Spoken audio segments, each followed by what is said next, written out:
सिद्धार्थ शिक्षा सदन senior secondary school, Sojat road.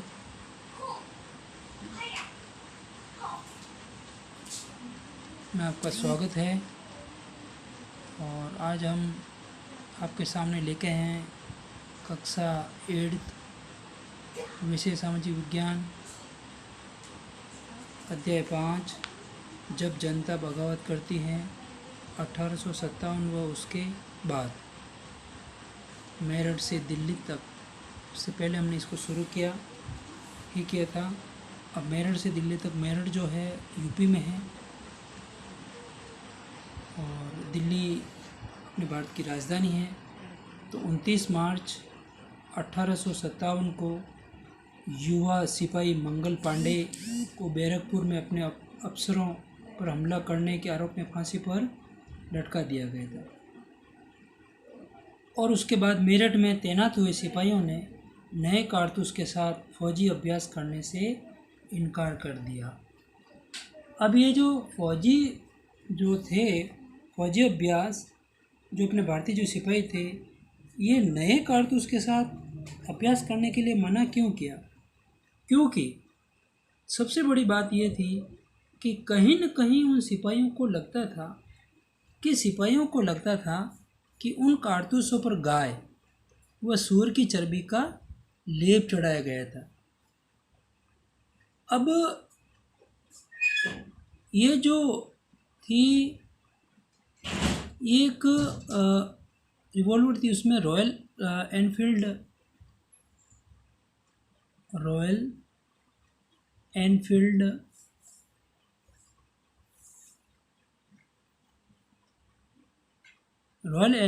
नाम से रिवॉल्वर थी।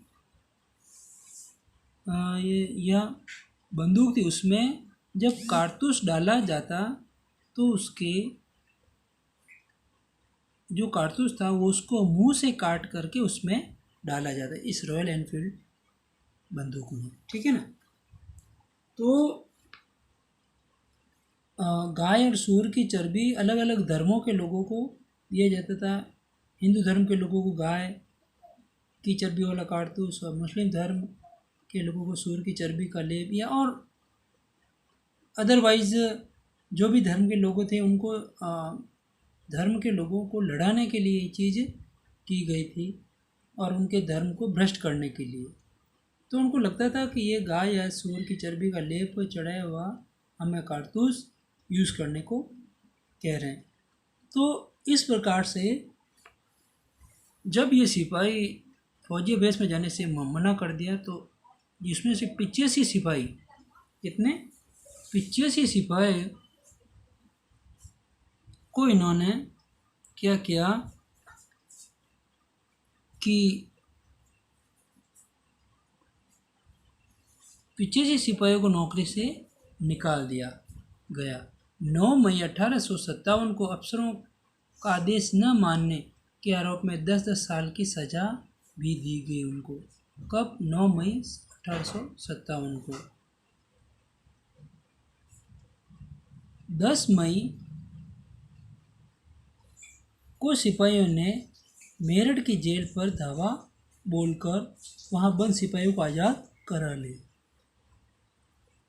10 मई को सिपाहियों ने मेरठ की जेल में जितने भी जो बंद सिपाही थे, तो उस जेल पर हमला किया और जिन सिपाहियों को बंद किया गया उनको आज़ाद करा दिया गया, छुड़ा लिया गया। उन्होंने बंदूक व हथियारों को कब्जे में ले लिए और अंग्रेज़ों की इमारतों व संपत्तियों को आग के हवाले कर दिया। फिर उन्होंने जो धावा बोला था, तो बंदूक और जो हथियार थे उन पर भी कब्जा कर लिया और इमारतों व संपत्तियों को आग के हवाले कर दिया। सिपाहियों ने फिरंगियों के खिलाफ युद्ध का ऐलान किया था। अब फिरंगियों, ये जो शब्द है नया शब्द है। अब ये फिरंगियों के खिलाफ युद्ध का ऐलान क्यों किया? फिरंगी क्या है? फिरंगी एक विदेशी शब्द है। क्या है? विदेशी शब्द। फिरंगी का अर्थ ही है विदेशी। इस शब्द में अपमान का भाव आता है। फिरंगी शब्द में क्या है? एक अपमान का भाव आता है। ठीक है ना? सिपाही पूरे देश में अंग्रेजों के शासन को ख़त्म करने पर आमदा थे, वो तैयार थे। लेकिन सवाल ये था कि अंग्रेज़ों के जाने के बाद देश का शासन कौन चलाएगा। सिपाही ने इसका जवाब भी ढूंढ लिया। वे मुगल सम्राट बहादुर शाह जफर को देश का शासन सौंपना चाहते थे। अब बात यह थी कि अगर अंग्रेज चले जाएंगे तो देश का शासन कौन चलाएगा। तो जो सिपाही थे, जो क्रांतिकारी थे, उन्होंने सोच लिया कि वो बहादुर शाह जफर को देश का शासन सौंपना चाहते हैं। तो मेरठ के कुछ सिपाहियों की एक टोली 10 मई की रात को घोड़े पर सवार हुए और मुँह अंधेरे ही दिल्ली पहुंच गए। बहुत जल्दी वो दिल्ली पहुंच गए थे। जैसे उनके आने की खबर मिली तो दिल्ली में भी जो तैनात टुकड़ियां ने भी बगावत कर ली। यहाँ भी अंग्रेज अफसर मारे गए थे और उनमें जो देसी सिपाही थे, देसी यानी भारतीय सिपाही, देसी सिपाही का मतलब भारतीय सिपाही। सिपाहियों ने हथियार व गोला बारूद कब्जे में ले लिए और इमारतों को आग लगा दी। विजयी सिपाही लाल किले, अब लाल किला कहाँ है? दिल्ली में, एक आगरा में और एक दिल्ली में। अपन दिल्ली के लाल किले की बात करें, ठीक है ना। लाल किला कहाँ? दिल्ली में। लाल किले की दीवारों के आसपास जमा हो गए और वे बादशाह से मिलना चाहते।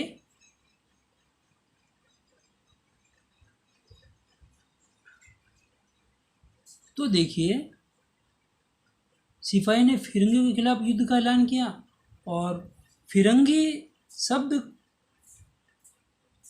विदेशी शब्द है। इस शब्द में एक अपमान का भाव होता है, ठीक है। तो इस प्रकार देसी सिपाहियों ने हथियार व गोला बारूद कब्जे में ले लिया और इमारतों को आग लगा दी। विजयी सिपाही लाल किले की दीवार के आसपास जमा हो गए और वे बादशाह से मिलना चाहते थे। अब देसी सिपाही नहीं, भारतीय सिपाही, ठीक है।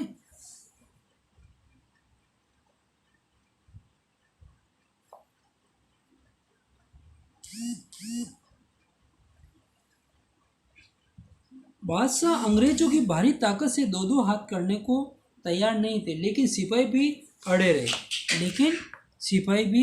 अड़े रहे और आखिरकार वो सिपाही महल में घुस गए। उन्होंने बहादुर शाह जफर को अपना नेता घोषित कर दिया। अपना नेता किसको घोषित किया? बहादुर शाह जफर को अपना नेता घोषित कर दिया। बादशाह को भी सिपाहियों की मांग माननी पड़ी। अब वो सिपाहियों की मांग क्या थी? सिपाहियों की कौन सी मांग माननी पड़ी? कि उन्होंने कहा कि उन्होंने देश भर के मुखियाओं और शासकों को चिट्ठी लिखकर अंग्रेजों से लड़ने के लिए भारतीय राज्यों का एक संघ बनाने का आह्वान किया। सिपाहियों ने बहादुर शाह से क्या मांग की थी? यह मांग की कि आप देश भर के मुखियाओं और शासकों को चिट्ठी लिखकर अंग्रेजों के खिलाफ लड़ने के लिए भारतीय राज्यों का संघ बनाने का आह्वान करें। तो उन्होंने एक आह्वान किया और एक संघ बनाया कि अंग्रेजों के खिलाफ हम लड़ सकें, ठीक है। तो अंग्रेजों से पहले देश के एक बहुत बड़े हिस्से पर मुगल साम्राज्य का ही शासन था, ठीक है। ज़्यादातर छोटे शासक और रजवाड़े राजाओं का स्थान मुगल बादशाह के नाम पर ही अपने इलाकों में चलाते रहे। तो इस प्रकार बहादुर शाह जफर से वो जो सिपाही थे, उन्होंने मांग की कि वो देश भर के मुखियाओं और शासकों को चिट्ठी लिखे और चिट्ठी लिख करके अंग्रेजों के खिलाफ लड़ने के लिए आह्वान करे। तो फिर उन्होंने आह्वान किया और दो दो हाथ होने लगे। फिर धीरे धीरे अपने इस प्रकार ब्रिटिश शासन के विस्तार से भयभीत ऐसे बहुत सारे शासकों को लगता था कि अपने शासन का, इलाकों का शासन चलाते थे। ब्रिटिश शासन के विस्तार से भयभीत ऐसे बहुत सारे शासकों को लगता था कि अगर मुगल बादशाह दोबारा शासन स्थापित करे ले तो वे मुगल आधिपत्य में दोबारा अपने इलाकों का शासन बेफिक्र होकर चलाने लगी, क्योंकि अंग्रेज जो थे वो अंग्रेजों से वो दबकर ही कार्य करते थे और अंग्रेज उनको खुलकर भी शासन करने नहीं देते थे। ठीक है ना। अंग्रेजों को इन घटनाओं की उम्मीद नहीं थी। उन्हें लगता था कि कारतूसों के मुद्दे पर पैदा हुई उथल पुथल कुछ समय में शांत हो जाएगी, लेकिन ऐसा नहीं हुआ। बहादुर शाह जफर ने बगावत को अपना समर्थन दिया तो स्थिति रातों रात बदल गई। जब लोगों को कोई रास्ता दिखाई देने लगता तो उन्हें उत्साह और साहस और बढ़ जाता। उन्हें आगे बढ़ने की हिम्मत, उम्मीद और आत्मविश्वास मिलने लगता। अब देखिए बगावत फैलने लगी, उनके खिलाफ जो बगावत हुई थी वो और ज़्यादा फैलने लगी। जब दिल्ली से अंग्रेज़ों के पैर उखड़ गए, दिल्ली से अंग्रेज़ों के पैर उखड़ गए, दिल्ली से अंग्रेज़ों के पैर उखड़ गए तो लगभग एक हफ्ते तक कहीं कोई विद्रोह नहीं हुआ। ठीक है। और ये खबर फैलने में समय तो लगना ही था, लेकिन फिर भी विद्रोह का सिलसिला शुरू हो गया। अब एक के बाद एक हर रेजिमेंट में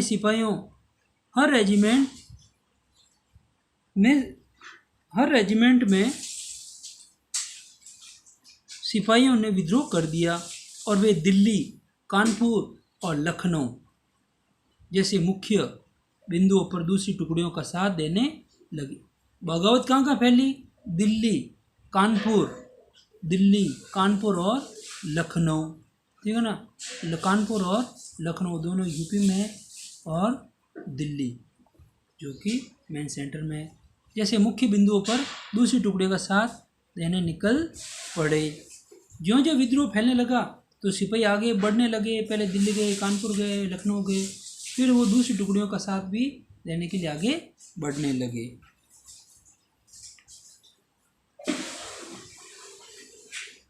फिर देखिए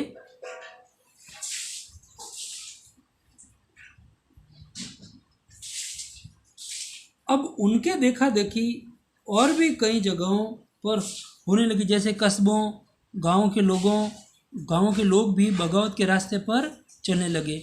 अब जो धीरे धीरे शहर से कस्बों और कस्बों से गांवों की तरफ क्रांति फैलने लगी तो वहाँ पर भी लोग पूरे साहस, हिम्मत और आत्मविश्वास के साथ आगे बढ़ने लगे और स्थानीय नेताओं, जमींदारों और मुखियाओं के पीछे संगठित हो गए।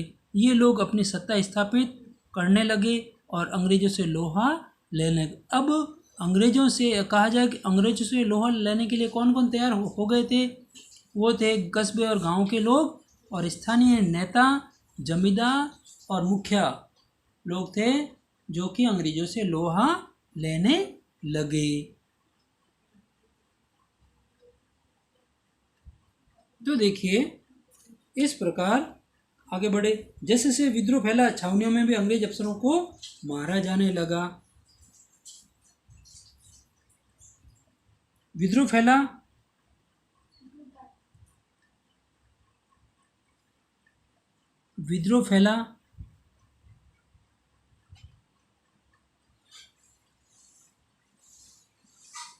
छावनियों में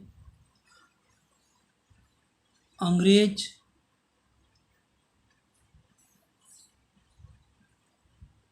अफसरों को मारा जाने लगा। ठीक है।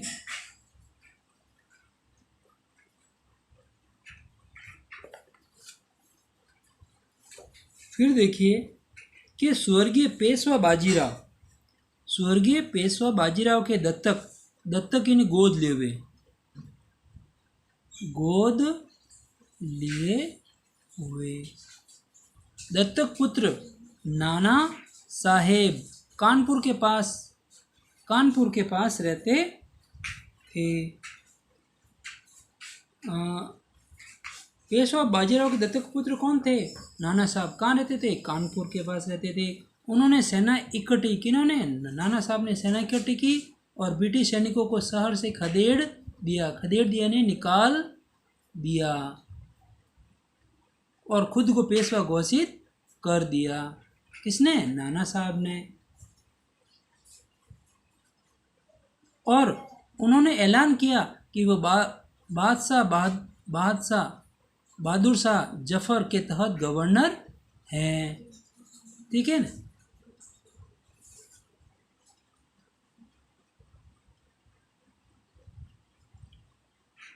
लखनऊ की गद्दी से हटा दिए गए नवाब वाजिद अली शाह के बेटे बिरजिस कद्र को नया नवाब घोषित किया गया। तो लखनऊ के नवाब का क्या नाम था? वाजिद अली शाह। और नवाब वाजिद अली शाह के बेटे का क्या नाम था? बिरजिस कद्र। ठीक है ना। तो इस प्रकार बगावत धीरे धीरे फैलने लगी। दिल्ली, कानपुर, लखनऊ, इस प्रकार वो धीरे धीरे चारों तरफ बगावत फैलने लगी और चारों तरफ विद्रोह फैला। अंग्रेज अफसरों को मारा जाने लगा, जिसमें कैवलरी लाइनों में भी युद्ध हुआ। जो 3 जुलाई 1857 को 3000 से भी ज़्यादा विद्रोही बरेली से दिल्ली आ पहुँचे। उन्होंने यमुना को पार किया और ब्रिटिश कैवलरी चौकियों पर धावा बोल दिया। ये युद्ध पूरी रात चलता रहा।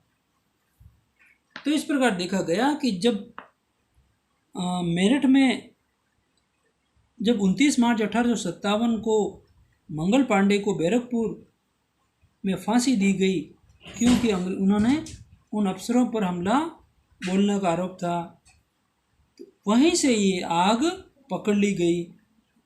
और फिर दूसरा ये कारण हुआ कि कुछ सिपाहियों को लगता था गाय और सूअर की चर्बी पे कारतूसों का लेप चढ़ाया गया और उस राइफल में एक नई राइफल थी, उसमें उसका प्रयोग मुंह से तोड़कर ही करना पड़ता था। तो फिर उन्होंने अपने धर्म के खिलाफ माना और उन्होंने फौजी अभ्यास करने से मना कर दिया।